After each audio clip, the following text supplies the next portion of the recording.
ulit ang paborito ng ating asawa. Pang-pa-diet niya. Yan.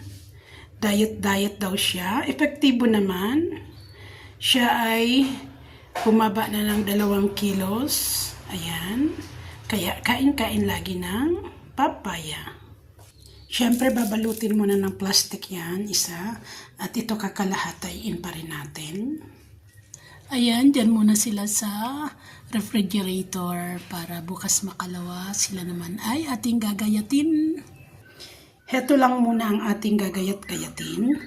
Isang ganito, yan ay isang kainan niya na lang yan. Dalawa yan. Ito isa. So, bali ito, 2 kainan. Ayan, ready na. Tatakpan lang muna natin. Ilalagay natin sa ref. Kapag siya ay may biyahe, may pasahero bigla, ayan, bibit-bitin niya lang yan. At yan ang pagkain niya habang siya ay nagmamaneho pag nagutom. Ayan, ready na ang baon ng papa ko. Pero wag ka. Itong mga balat-balat na ito ay naipapakain ko din yan sa mga alaga akong doves. Oo, yung mga ibon doon sa itaas, sa rooftop namin, ay sarap na sarap silang kumain yan.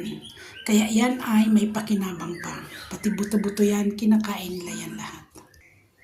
Good morning everyone! Thank you for watching. Have a nice day. Have a great day.